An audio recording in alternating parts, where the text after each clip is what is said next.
Our first speaker is currently a postgraduate student at the University of Edinburgh. On top of being a student, she's actively involved with Future of America, and that's an education-focused organization that's working to tackle the issue of child streetism in Ghana. Please, everyone, give a warm round of applause for Dorcas.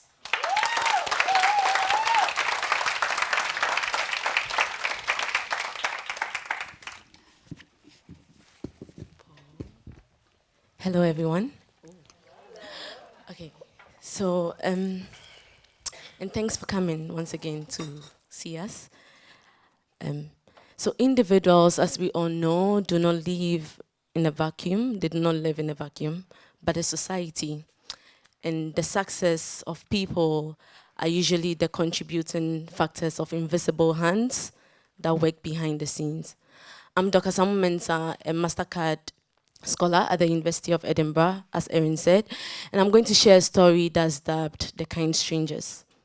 So in 2014, I had the opportunity to pursue an internship with the Bank of America Merrill Lynch in London. It was exciting for two reasons. First, that was the first time I was going to fly a plane. And second, it was the first time I was leaving Ghana. But the joys of the moments could not be shared with my family because I knew it would send my mother running to the bank just to get a loan to buy clothes, shoes, and the basic necessities I needed for the internship. In those moments, two people came around, Mr. Baini and Auntie Sheila. Auntie is a normal Ghanaian phenomenon, so yeah. And these two people taught me kindness. So Mr. Baini just gave me £500 for the journey. That was the first time I had ever met him. He just handed such huge amounts of money to me. And Auntie Sheila just bought clothes. Frankly speaking, I've never seen this lady ever in my life. To date, I don't even know how she looks like because we've never met. And their acts of kindness taught me that there is so much value in being kind to a stranger. And with that, I made a decision that my life and my purpose was to support and raise others to be better than myself. You know, society creates structures which are inherently unequal, sometimes to prevent any form of social or economic mobility. Some people have power, others don't. Some people are rich, others are not. Male, female, black and white. I speak in binaries, but I know it's more complicated than that. The idea of sharing your vulnerability or sharing your privilege with others has become inherently difficult in modern days. And I ask myself, why is that the case?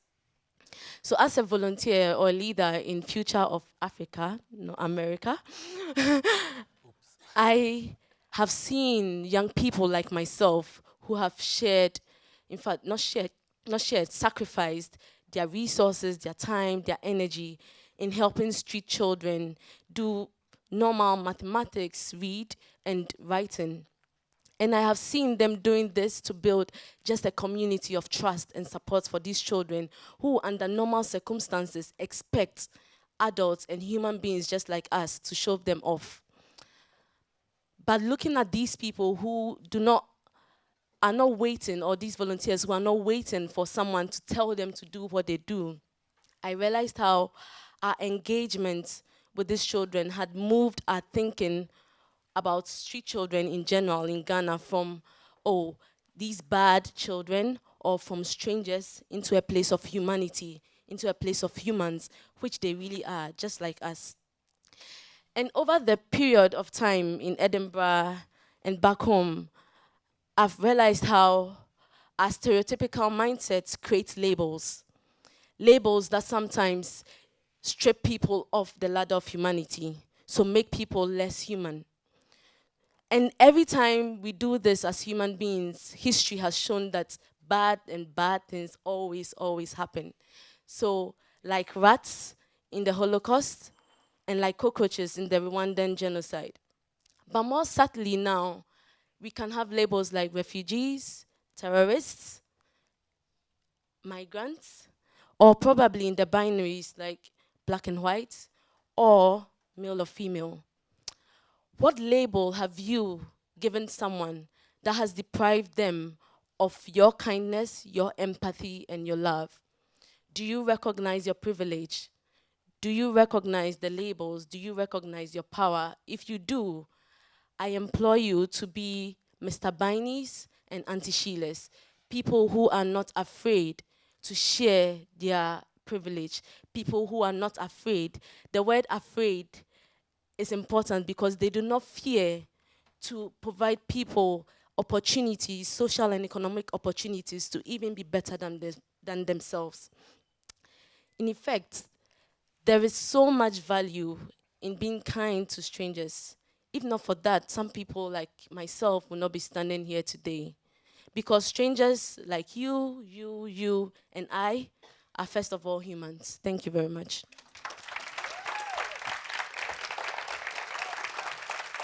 My goodness, how do you feel?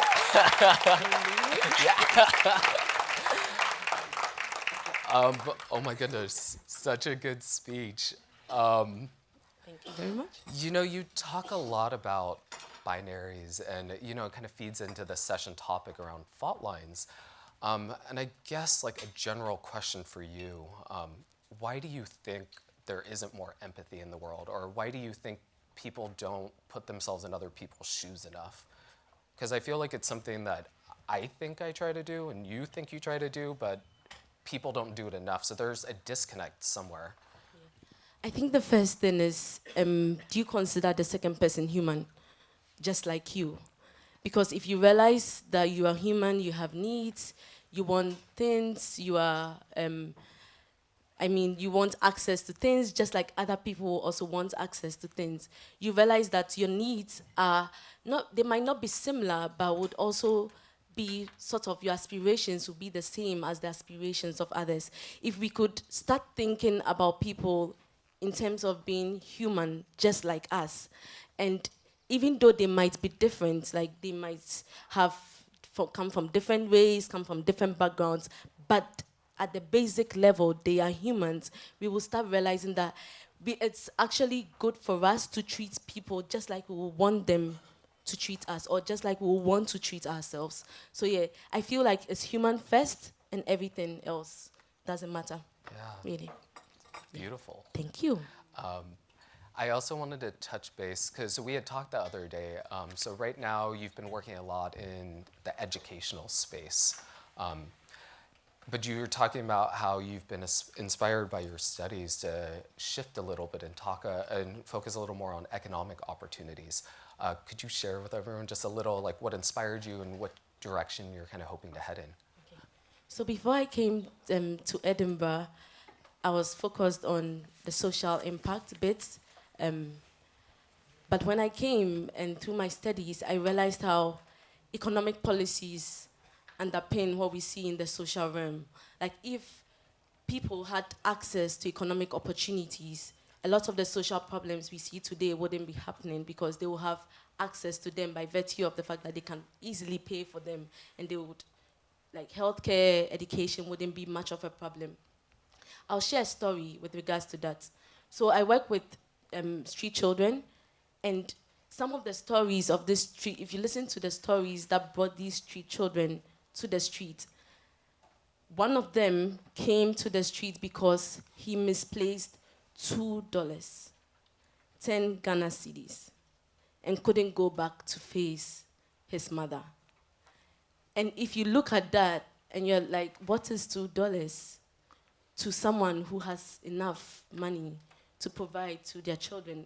What would make $2 let a child run away from home and come and stay in the streets where he or she is exposed to sexual assaults and verbal abuse? What is $2?